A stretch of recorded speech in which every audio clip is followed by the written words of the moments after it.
Good morning, everyone. This is Good morning. Podcast. Is it a cool breezy 52 where you are right now? It's a little, I don't say that 52, but it's been raining for like 3 straight days, man. Oh, really? Hey, listen, dude, take it. 69. I love it, dude. 69? Mm-hmm. Oh, man. Well, good for you. It is not that here in Nash Vegas or really anywhere else. But yeah, it's pretty toasty. We're always happy to be back regardless of the temperature. It's June 26th, the year 2025. Welcome, everybody. Listen to the Crushing Iron podcast. This is episode 860. 860. What'd you say that was 34 days of our life? Donated 30, to the 30, yeah, we're doing Triathlon. like the quick math. Like, and if the average length of the cast is an hour, it probably is, like, give or take. Sometimes we go over, sometimes we go under. And then, I mean, that's not even counting the endless amount of like boardroom prep we do for these, obviously. But yeah, I mean, that's like years. But yeah, it came out to 35 days equals, right? 5 weeks, 5 weeks, complete weeks of our life. So over a month dedicated to you, the listener, the podcast lover. All 19 of you, we have dedicated our lives. No, but no, it's like one of those numbers that you look back and think like it's all. It seems like both like a lot, but also not a lot, which is very similar. Like anytime we do one of these calculations and we start adding up, minutes and hours and whatever, it's like, it's so much just like training and like everything else in life that you want to be, when I say you want to be really, really good at something, I'm not saying we're really, really good. I'm just saying, like, if you want to like be consistent, if you want to, see something to the end and just continue to do it, you got to just worry about like the one you're doing today, the podcast today. Because if, whatever, 8-9 years ago, you'd have been like, hey, in about, 8 or 9 years, 2025, middle of summer, I want us to have dedicated 5 weeks of our entire life to just recording this podcast. You'd be like, no, I don't have that kind of time. That seems like a lot. But if you like, whittle it down, it doesn't. It's just like training, right? Just like being consistent. That's what we do. We show up. Sometimes we show out, sometimes we don't. But yeah, I mean, we're always here twice a week. We did the little Rockford recap this last week. It was a team race, and we did a preview. So if we do a preview, we usually do a recap. And then we got a lot of great feedback from that. But yeah, I mean, like, listen, like there's only so much you can talk about, like, in endurance sports and in racing, and you can have guests and you can do interviews and you can go like deep dive on the science, you can do like roundtable discussions. But one of the things I love the most about what we do is that we get listener questions sometimes, but given the fact that we both coach and we have a pretty big coaching platform and 400 plus athletes like across the globe, there's always something to talk about, like, because it's something, and it's not just one athlete. Like, if you take the pulse of one athlete, there's going to be at least a couple hundred, couple thousand are going through the exact same thing or the exact same struggle. That's why, you do so many podcasts and you might get a text. You're like, hey, was that directed at me? And you're like, no, I wasn't even like thinking about you. Like, not that I'm not thinking about you, but like that wasn't definitely, but like we all go through the same stuff. But even though we go through the same stuff and we do this for 860 episodes, regardless of like the race distance, sprint to, endurance, deep dive on the, the training, and then like more on the mental, emotional side, like the same stuff always comes up. Always. Mm-hmm. Whether it's a hot race or it's a cold race, it's like we're still trying to figure out the same problems. If you go back and listen to any like, Mark Allen, Dave Scott episode like that they do talking about their training like back in the day, or even just like 5 to 6 years ago, like training is changing somewhat. Like technology is changing, I think, a lot more than training, right? Technically is, everything goes through phases, right? Everything goes through like, popularity and like, lactate strips like 3 years ago. Now no one ever used them. And that was like the big rage. Like, I test my lactate 24/7. And now you like, rarely ever hear of it. But we're all trying to figure out the same thing, which is how to get faster and how to execute better. And that's it. Like, yes, times get faster. A lot of that is, just like you see people get faster, so you believe you can do it. But we're also trying to solve the same puzzle, right? You got sprints, you got Olympics, you got 70.3s, you got fulls. Like, the ultimate goal is to do it better than you did before, or to make less mistakes than before, or to not slow down as much, or to, give up as little. If you're getting older, right? It might not be about, blasting out, new PRs in your late 60s, it might just be, how you're staying faster for longer than some of the other people in your age group. Right. And we, for a lot of the feedback, that we got after this last race and just kind of reading through stuff, but also like just long, endurance sports in general, we always say like, it's not how fast you go, it's how little you slow down, and about how efficient you can be. And like, the run obviously was like the big, not the big, right? Like, yes, it was the biggest stressor because it was last, right, at Rockford. Like, the swim was a stressor, the bike's a stressor, the run is just even more of a stressor. And I know I think it's a great topic to talk about today in terms of like setting your run up for success and how to be really, really successful at like, especially like a longer, like 7.3s, fulls, even like ultra marathons and marathons. Like, I know we've talked about this before, but like the run always gets the bad rap. Right, because it's last. Yeah. The run always gets the bad rap. I had walking the run, and I was, gut issues and blah blah, and like, so much of it happens like, from like the time you wake up, or what you did the night before, or your terrible pacing, or your terrible nutrition strategy, or, your lack of training in swimming and cycling, and then you get to the run, it's like everything is compounded. And so I think it's a great topic in terms of like execution, but also like if we kind of whittle it down to what we do on a week to week basis. From a stress standpoint, I think it's a great topic, for this time of year and for just racing, because it does like it's all about the run, but it's not. And I think that's where people get like things flipped on their head, right? And in training, it's like, oh, well, if it's all about the run, then my training needs to be all about the run. Right.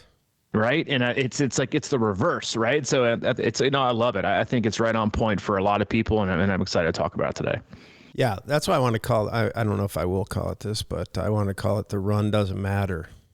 Yeah. And because it doesn't matter if you can't handle what comes before it. And, you were talking about how we've been talking, this is 860 podcasts and 35, days of triathlon goodwill and, discovery. And I call it self-therapy, to be honest, because it's sort of like, it is interesting. You keep trying to figure out the solutions to all these crazy puzzle pieces. And, my life or my triathlon life has sort of been this constant cycle of I swim and I'm like, yes, I got it. I figured it out. And then literally 2 days later, I'll go to the pool and be like, what the hell was I doing last time? It's kind of weird how, I think sometimes, because we grew up running as kids and being on a bike, it's a lot more natural or whatever. But then you get in the water, and then if it's not sort of ingrained, I guess, into your being, this is the thing is I think the repetition of this sport is so important that like, you have to keep doing things over again until you literally don't have to think about them, right? And I think watching Rockford was really, it almost happens every time I go spectate. I see people get off the bike and they look absolutely just shelled. And it doesn't matter where, some people obviously aren't, but for the most part, that's a very common theme. And I keep, I always talk about it. We keep saying it's like, I'm going to really focus on the swim and the bike so I can get off that damn bike feeling good, and then you're right. Everybody's like, well, but it's about the run. So you got to go run. And I don't know, man. I think it's really interesting question because not only does it come down to everything you were talking about earlier, as far as, handling the swim and the bike without being overly stressed. I mean, you have to have something left in the bucket when you get onto the run. That's the whole point. And I think a lot of times, certainly in training and then when it comes to racing, I think one of the things is, I don't know if we really think about the few days beforehand a lot of times. Like really setting, we talk about it a lot because, as you get closer to the race, you don't want to like necessarily drink, plain water, and you want to start creating like a pre-race store of things. And that's what I wonder sometimes if people get lax on that type of deal. And, then you're behind the eight ball. And like you said, man, the swim, I mean, we don't put these things together in their full capacity And then all of a sudden you go out and you swim, 2,200, 4,400, whatever the distance is in the full or half. And then you go out and bike harder than maybe you're used to. And, you're putting tremendous stress that you're not ready for onto that. And then all of a sudden you're expecting yourself to run. So it's a fascinating topic to me because, it seems like it's an endless search for that perfect combination of everything. Mm-hmm. It is. And we talked just briefly when you brought up the topic, and I brought up, the topic of stress, which is, I think something that, it's not something we all go through some sort of stress, whether it's your baseline level stress of the, just getting up for the day and doing your job and all these things that still elicits stress. We just don't really recognize it, right? Because we do it on a day-to-day basis. It's just some days it's harder than others, some days it's less than others. But I talked about it on the Zoom call yesterday, and just the effect that stress has on us. And while this, isn't directly related to the race execution, I think it's a great example of, if I told you, hey, Mike, I want you to go out Wednesday and I want you to bust out the best 5K you can do. But I'm gonna give you an option. You can either bust out that 5K standalone and rip it off, whatever you want to do, whatever time of day you want to do. Or I want you to do a 1.2 mile swim, fairly hard. Then I want you to hop on the bike and do 56 miles at high zone 2, maybe low zone 3 tempo, and then immediately run that 5K. What would you pick? The open. Every time. Everyone would pick because you don't have this extra amount of stress and energy depletion from the disciplines you're doing before that. And that's what training is, right? It's a stress response outline each week. You stress a person, they respond and they adapt, and you do it again. If you are, and this is where I think or if I asked you this, hey, if we're going to run a 5-4-3-2 breakdown where you're going to do, one discipline 5 times a week, the other discipline 4 times a week, another discipline 3 times a week, and another discipline, maybe some, cross training twice a week. What would you, just for you, not anybody else, not athlete A or athlete B, or for, the general population, for you, Mike Tarrolly, if I said, hey, pick a sport to do 5 training sessions a week, pick another to do 4, pick another to do 3, what would you pick? That's an interesting question. I think I know what you're going for here, I think, but I don't go for what I'm going for. Just for you, right? It just depends it kind of depends on time of the year for me, but I think just generally running. You go 5 times running, 4 times biking, 3 times swimming? Or you'd go... I might go 4 swims, 3 bikes. But I'm in a bike phase right now, so I think I pick bike right now. So I don't know. I guess I'm 100%. So I think more people would be better off doing 5 bikes, 4 swims, 3 runs. Right. During the race season, right? If you built up a really good run chassis and some very, very, very good durability, over the course of the year, when you get closer to race season, I would much rather, because here's the thing, is aerobic fitness matters. It matters the most in 7.3s and fulls, but you can accumulate a shit ton of aerobic fitness from cycling with absolutely little to no structural ligament tendon strain on your body. But if I told you go out for an hour easy running, even if it's zone 2, you're still going to, maybe you might not be banged up, but you might feel banged up a little bit, right? So it's going to impact things. So when you look at your training and you look at how you're looking at races, and like you say, it's all about the run. It is for sure all about the run. So why not, to me, it's all about the test, not about the year. And then do everything you can to study, to prepare for that test. Don't just worry about just the test, just the simple fact of taking. You have to put all this time into swimming and all this time into cycling, because you get to the run at the hottest part of the day and at your body's most stressed part of the day. Period. The swim is a stressor. The bike is a stressor. Your inability or ability to consume calories and nutrition and fuel in the heat and conditions is also a stressor. Then you get to the run at the highest stress, and it's the most physically demanding of the 3.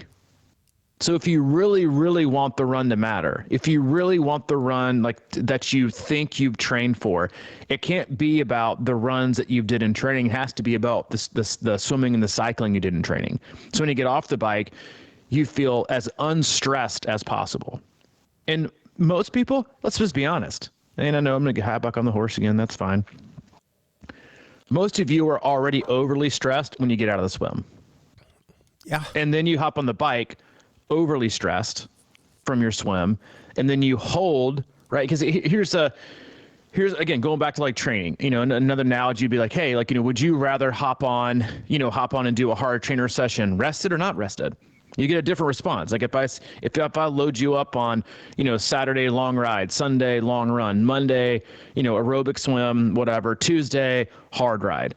If you're hitting 200 watts, you're gonna get a different response, and still a pretty solid response, because you're having to work harder to keep that 200 because your legs are tired. Versus if I gave you Saturday off, Sunday off, Monday 35-minute easy spin with some openers, holding 200 watts would feel like nothing because you're not stressed, you're not fatigued. Like this is just really, really, really.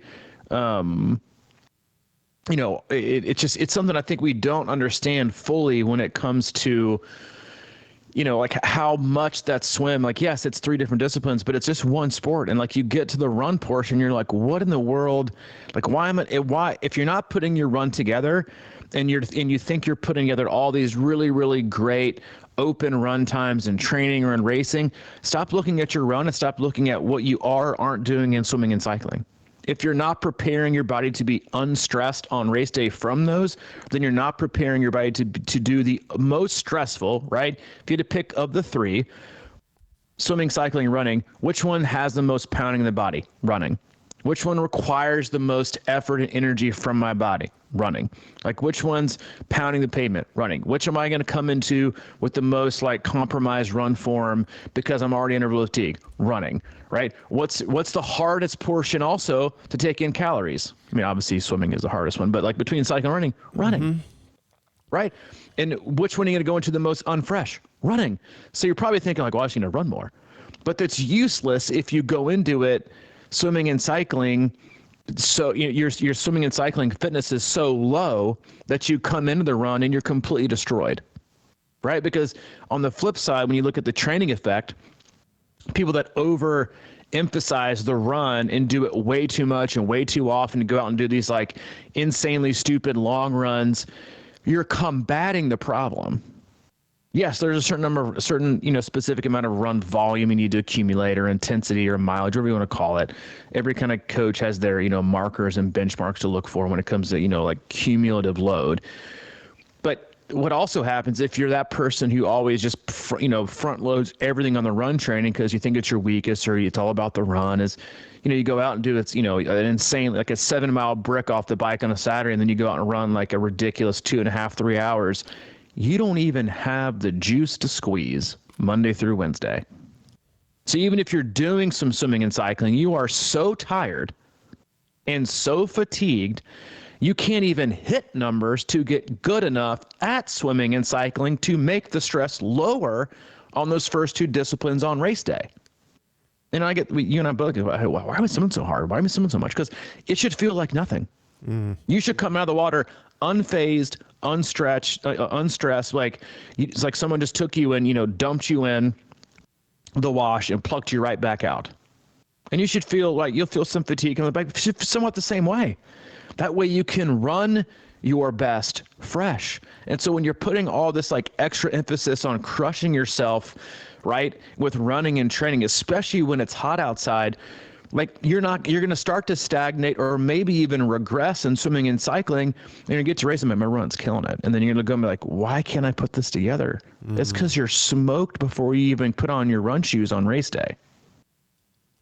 Yeah. I mean, boy, I think about all the time. I think about, and you talk about race stress, and I think that, the race is stressful for a lot of people too, right? You just kind of get swept up in the momentum. And I talk about race energy a lot, and I kind of try to use that as far as like, it's like running on the greenway and you see some people and you're like, hey, and the next thing you know, your pace is like a minute, or minute faster or whatever. And it just kind of influences you. So you're kind of getting a little bit over your skis in general, I think, on races, or it's typical, I suppose. And my goal, usually, like in theory, is to do exactly what you just said, which is get out of the water and realize and feel like, all right, that was a nice warm up to my day, right? But normally, I mean, I'd say about half the time I'm absolutely kind of wrecked. I got to psychologically jack up for the bike, and then the same kind of thing happens. I think about like, the training I've done, and I get up on, lately it's been the Wisconsin Loop, and I kind of get done with the section where you're done with the loop and you're coming back into Verona, and I literally can almost feel how I feel, right now, just thinking about like, I'm done with the loop. And then I'm like, oh shit, I got 17 miles of kind of hilly stuff left. And it absolutely sucks my soul at that point. So, like you said, I mean, the swim, I mean, I'm using air quotes here, should kind of feel easy. And I think the same goes with the bike. You have to be at a place where you can actually, we always have, I always talk about Tricalc, and we always have these numbers in our head. And, I think it's almost like really beneficial to sort of have a Tricalc range in your mind where you're like, okay, I want this to feel like it's not going to tax me, because every time, I wouldn't say every time, but I've had races where I got off the bike and been like, okay, legs are here kind of. But when they're not, man, it's just like, it's so deflating to get off that bike. And like last year, for an example, I was planning to do kind of a run walk combo on that marathon. And I got off the bike and I had sort of these targets in mind for my first few miles, right? And I was doing run walk, and they seemed like fairly attainable targets, but even in a run walk situation, I was like a minute slower pace wise. And it was like, it really just sucked the life out of me because I just couldn't get there, so then it became a slog. And I think, I'd say most people, probably end up doing that or something similar. They're just fighting the whole time, and there's never any kind of like any semblance of what you thought in training, You know what I mean? It's like I had a great run today, 140, hour and a half, and I was like really clipping it off. You like, that's not even available or even close. We talked about like, I always forget who that was that did Kona, and they hurt their leg and they did water running or whatever for like the 2 months. Tim O'Donnell. He got second. So, I mean, I was just going to ask a hypothetical for you, right? If you could only pick swimming and biking or swimming and running, what would you pick? Swimming and biking. Yeah. That's what I'm saying. 100%.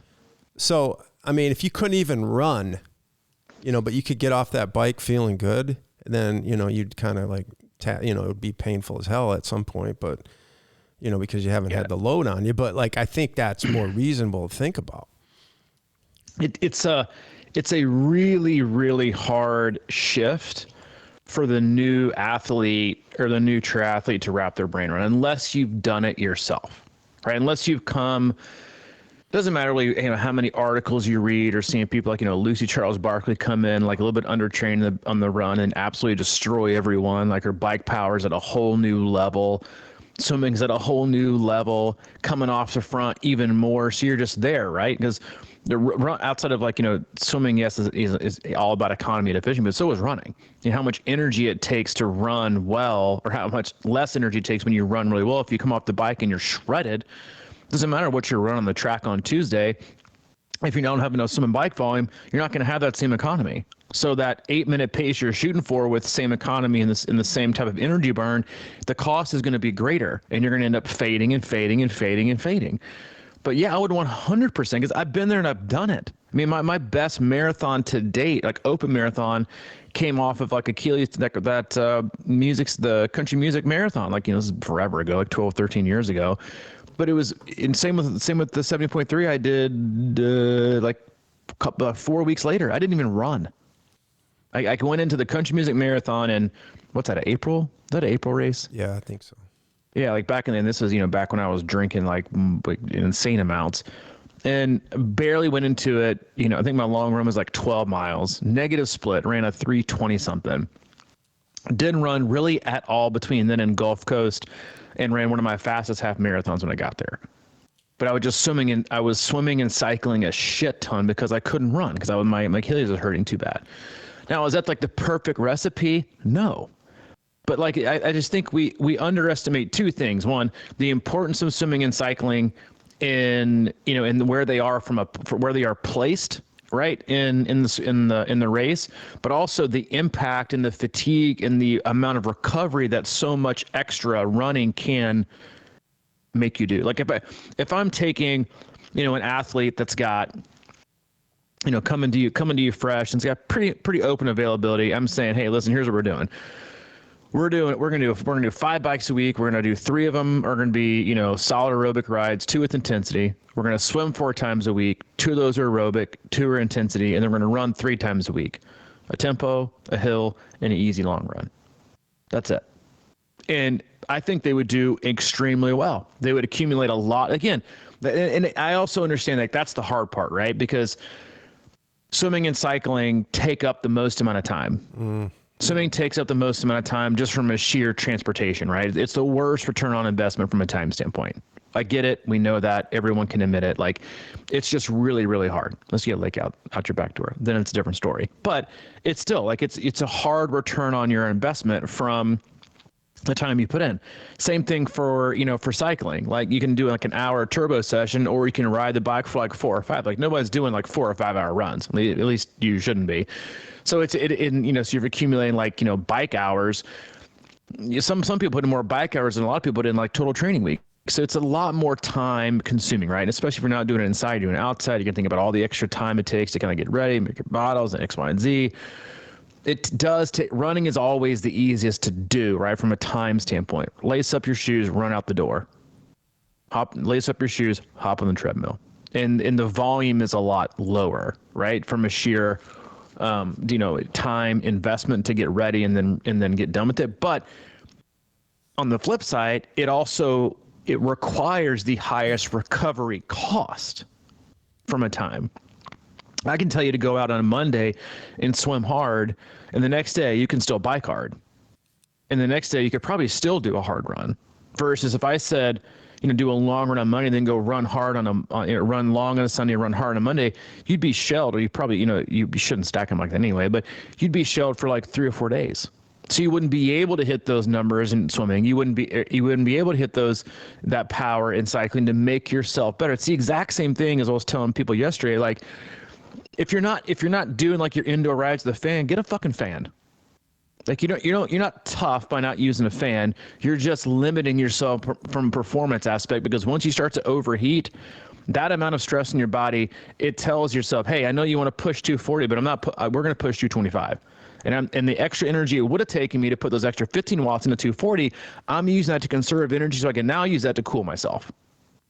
And my core temp is so high, it's making it harder to digest, so I actually can't consume as many calories as I want to at this high of intensity.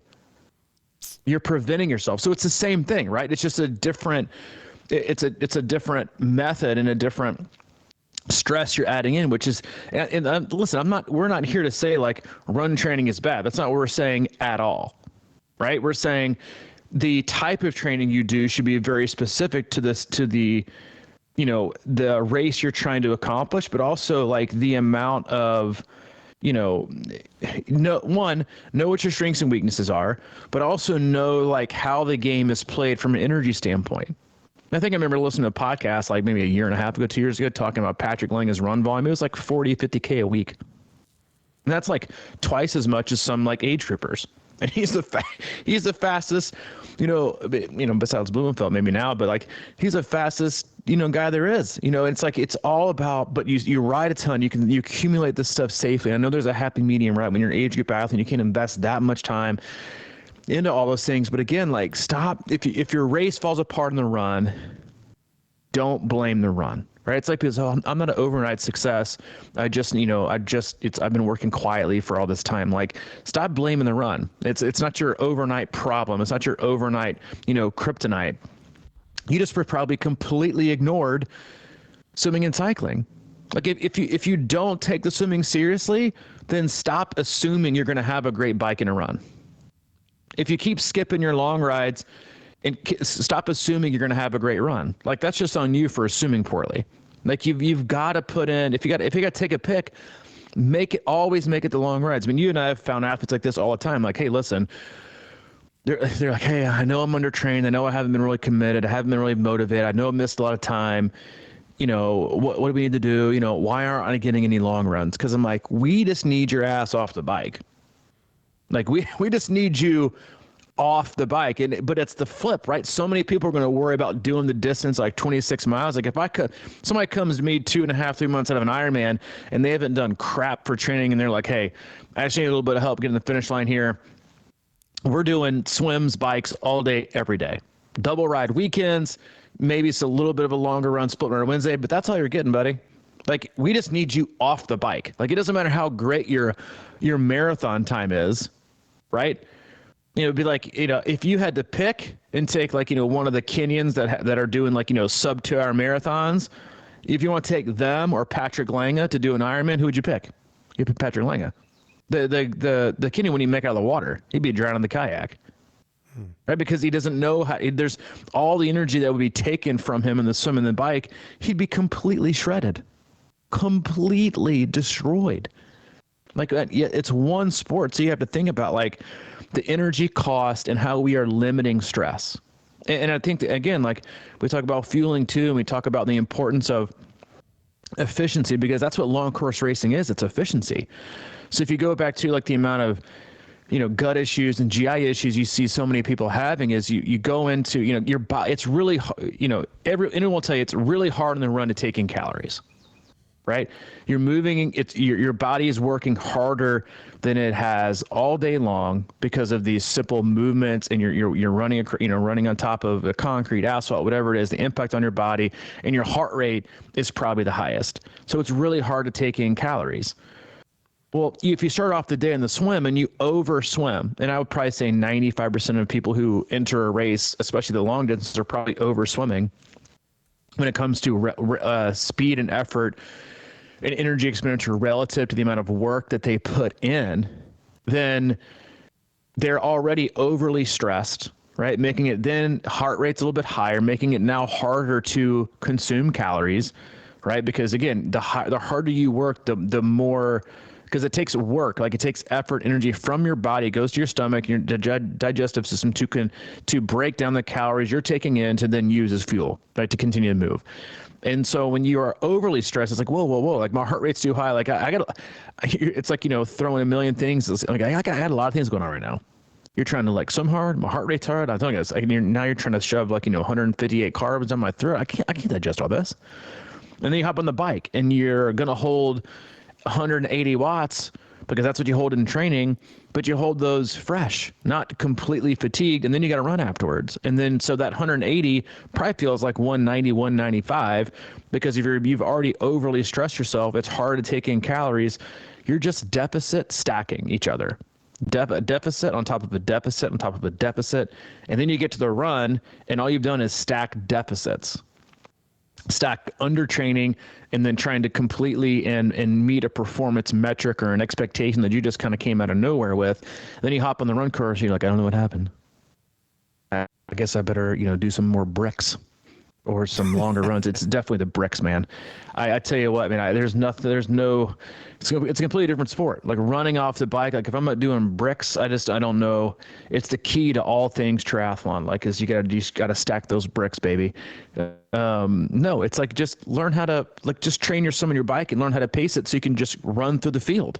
Like, I'm telling you, like, you can overcomplicate so many things in every sport and all of life, but like, this stuff isn't rocket science. You just have to do that work, pace it correctly, fuel correctly, and then come off the bike ready to go run, guns blazing.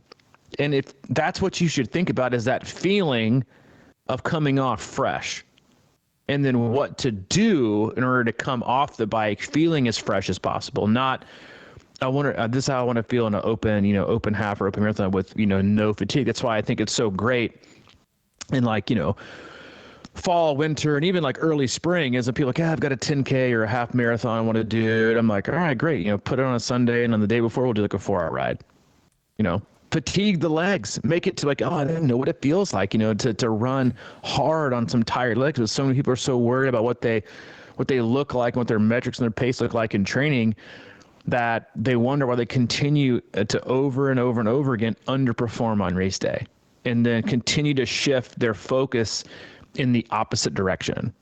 Right. So you're like, it's very similar to like, you've got quads that are giant and hamstrings that are minuscule, and you go to the gym and you just keep pounding out leg extensions, right? Over and over, these high weights. Your hamstrings are literally never going to catch up, ever. They can't. Same thing as swimming, cycling, running. If you continue to put all your eggs in this basket and continue to shift energy, fatigue, stress, time, all these things over into the wrong bucket, you're not only putting them in the wrong bucket, but then you're just diminishing and removing things from the buckets that matter, that are going to impact your race in a greater form. So that's why you see, I think, so many people continue to distance themselves from their best performance, because they continue to make it about what it's not about. When you're talking about that analogy with the Kenyan, the first thing I thought about was the Iron Tracker split after the Kenyan got off the bike, and you'd see like 5-minute splits and then a 16-minute mile after 5. It would just be this kind of up and down, just like.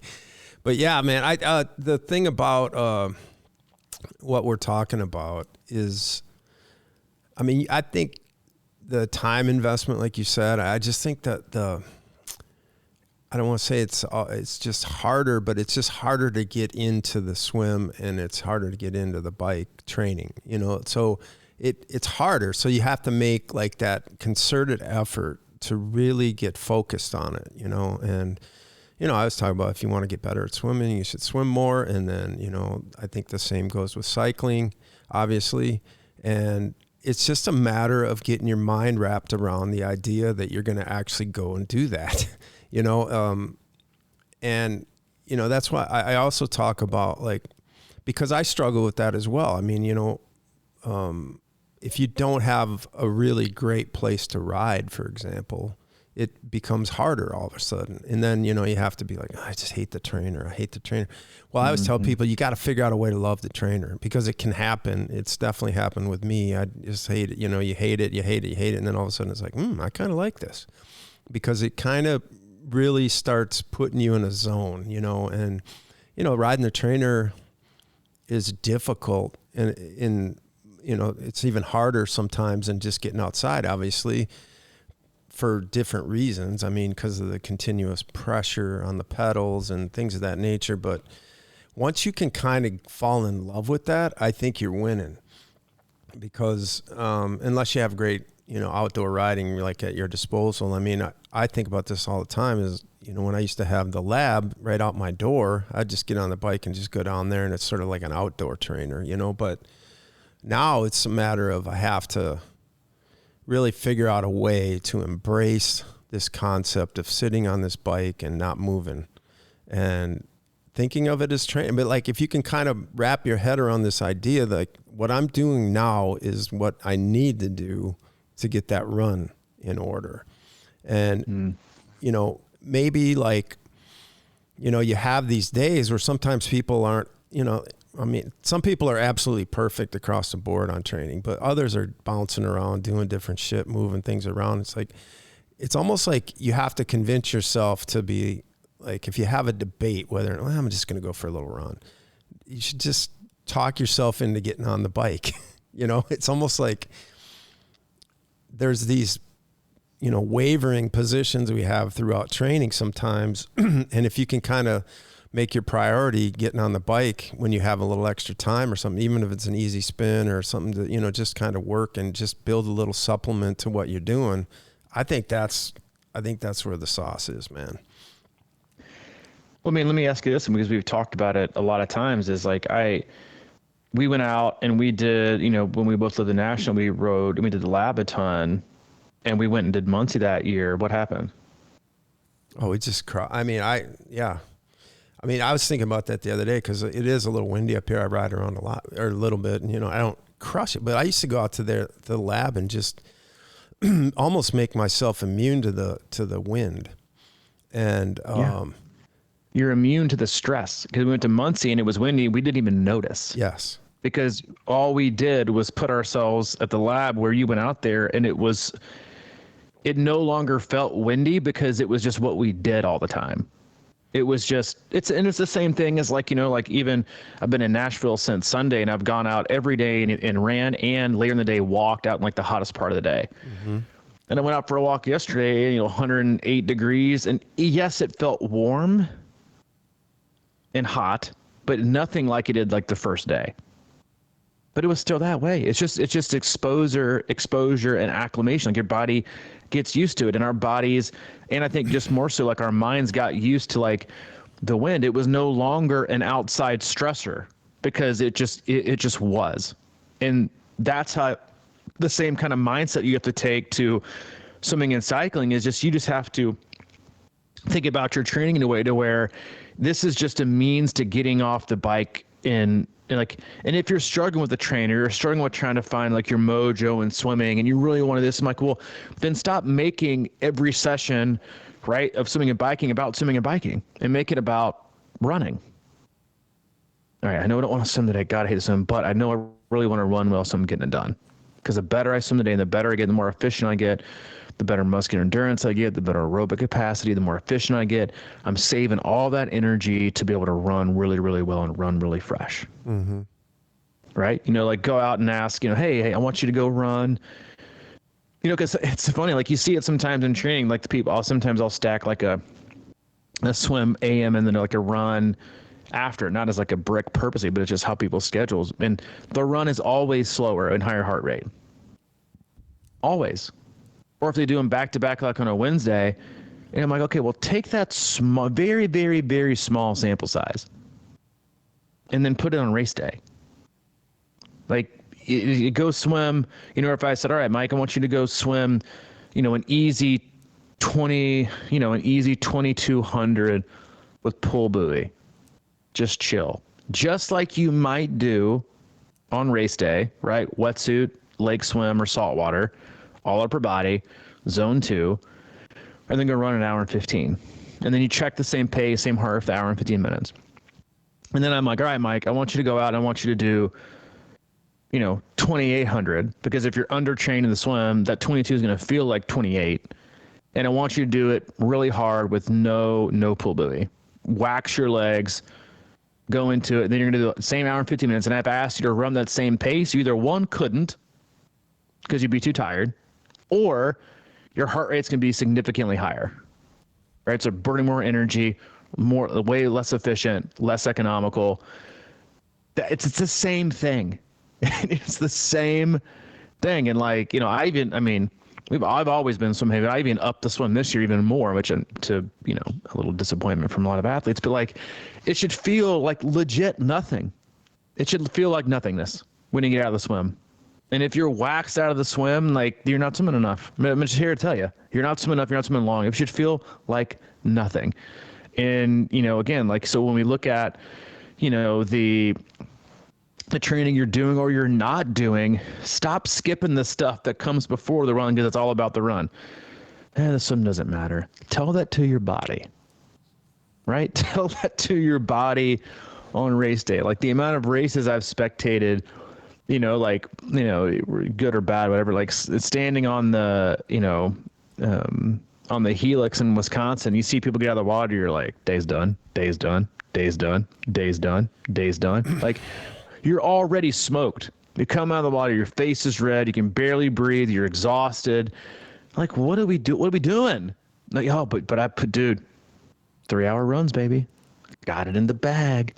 Well, it ain't going to be a 3-hour run. It's going to be a 7.5-hour walk jog is what you're going to get, because you probably haven't swam and ridden enough, right? So if we're going to change up the training for courses, hillier courses, you probably need to, if you take one athlete, if I'm taking one athlete that is, X speed, and you're going to do Wisconsin or Lake Placid or Coeur d'Alene or, like a really challenging, Ironman, it's hard like or Nice, you're going to have to do longer rides because you're going to be on the bike longer.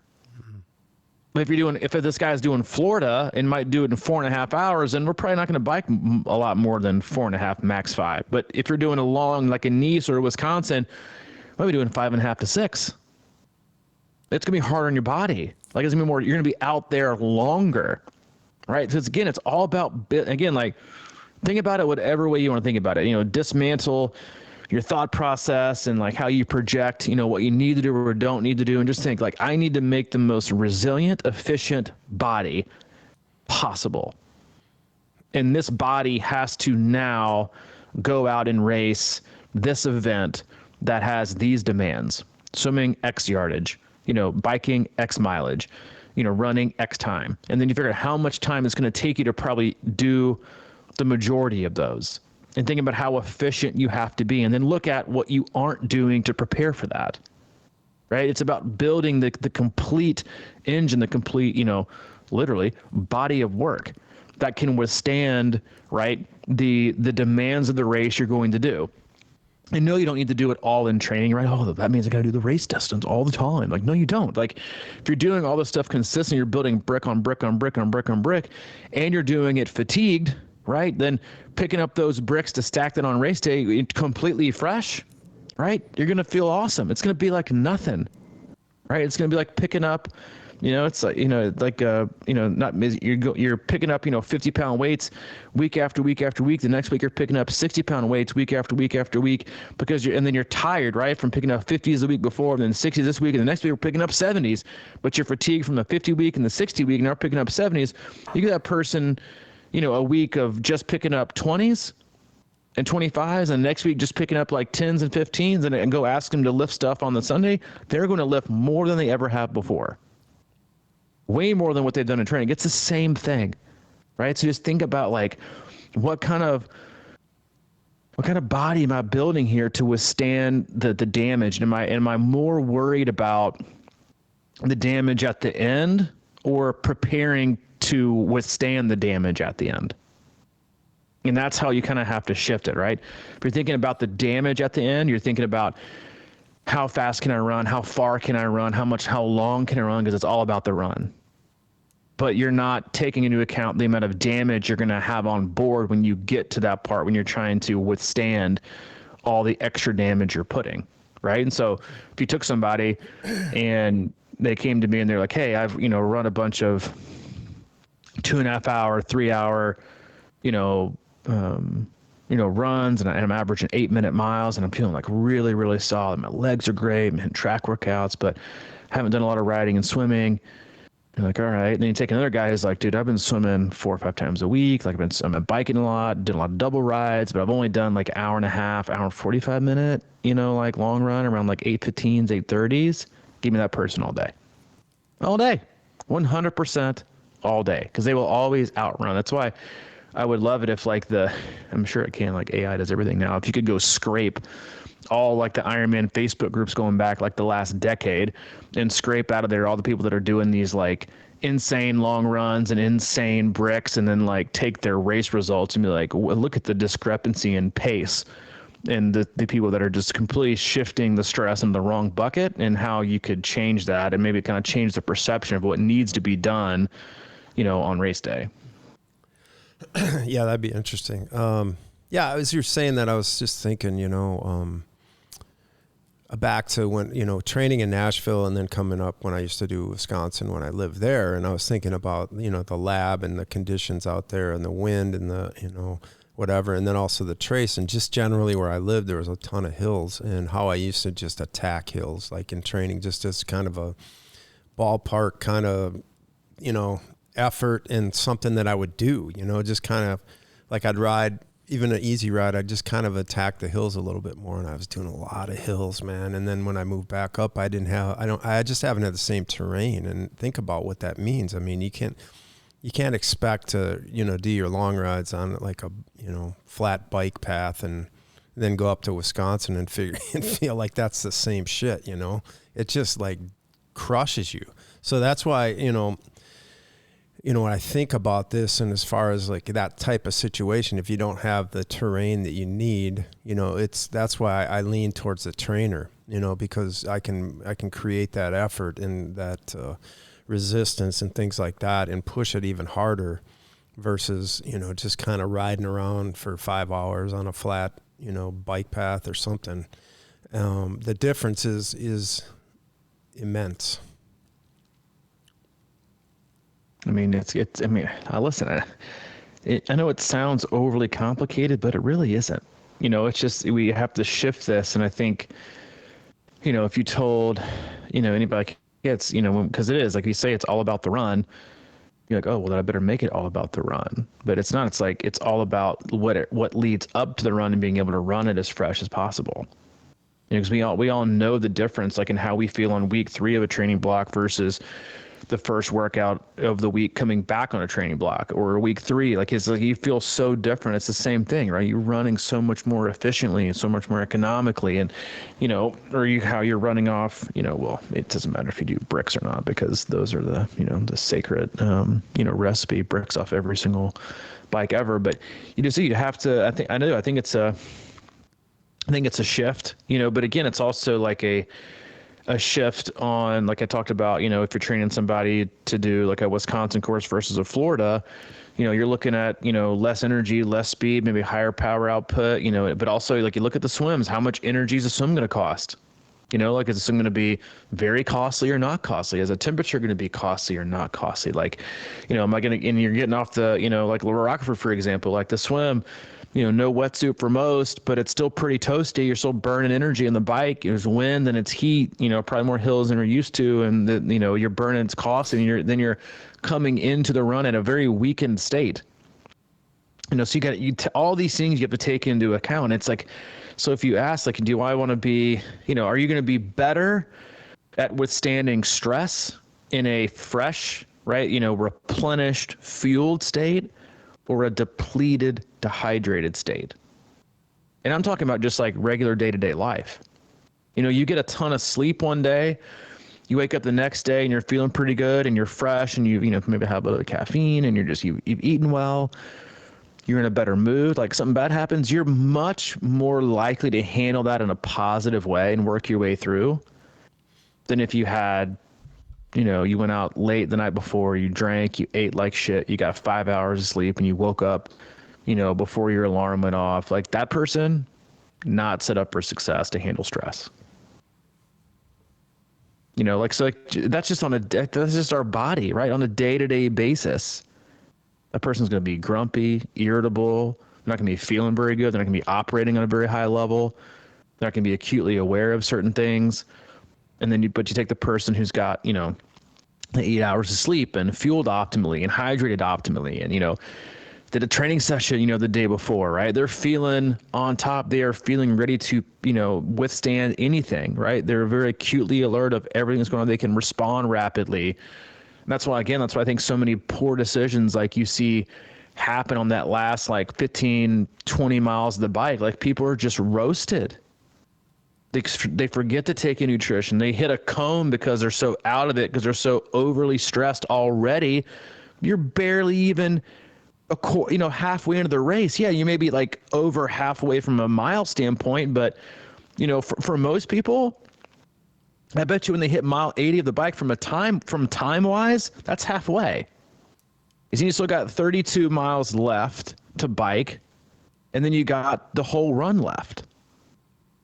And that's when you see so many people. I'm like, dude, from an hour standpoint, like, you're half, maybe barely half through, and we're already struggling with making good decisions, with not being able to handle our bike or not being able to do this. And that's in like perfect conditions. You know, not to mention like when you're going out and you're doing it under a magnifying glass, and like, you're getting your heat, but your skin baked and everything's hot and your face is hot and you get sweat in your eyes. Like, it's just stress on stress on stress on stress on stress. So, you know, you got to do the things that are going to, again, like, allow yourself the best opportunity to withstand that stress, you know, mentally prepare, physically prepare, emotionally prepare. And that way you get off the bike, you're like, now's my time to shine. Because yes, all those people might have passed me on the bike, but that also probably means they're overly stressed. Not just overly stressed, but the distance between their baseline stress and how overstressed is huge. And you see that all the time with people who undertrain, and then also, right, obviously like underperform, or a lot of times it's the same thing with people who overtrain and perform, is like because they go into the race like completely fatigued and like sore and not looking forward to. If their baseline stress is 100, then they're coming off the swim on the bike at like stress level like 180, 200. They're already like twice over. Same thing going with somebody who's undertrained. Their stress level is like 140 because they've gone over, and then the next stress level is like 220. And you should want to come off as like close to baseline stress as possible. And then that gives you a huge buffer. Like if your buffer is 100 to 500, right? 500 being the last mile or two of the marathon, you want to be as far away from that as possible. Right? When you get off the bike, you want to be at 100 or 101 or 105. Because then you've got that whole buffer from 100 stress to 500 stress when you cross that finish line to work your way through and to use that. But the more over you are, 180, 190, 250, you just cut it in half. You got less wiggle room. And then you're going to make mistakes, and you're going to pace poorly more than likely, because then you're going to probably overpace again because you're pacing on what you thought you might run. So you're going to deplete that extra 250 point buffer at mile 8. And then you're going to walk. And you're going to tell everybody how great your bike was. And you're going to tell everybody how you thought the swim was a lot harder than it had been in the past. And it hasn't. It's always the same distance, right? You just trained probably less, or you didn't train enough, or you didn't take it as seriously, right? Because swim doesn't matter. It's all about the run, baby. Yep. All about the run. It's all about the run. All right, man. Run, that's all I got, man. All about the run. I got my shoes on. I'm going to go run for 3.5 hours. It's all about the run, baby. I think I'm going to go swim.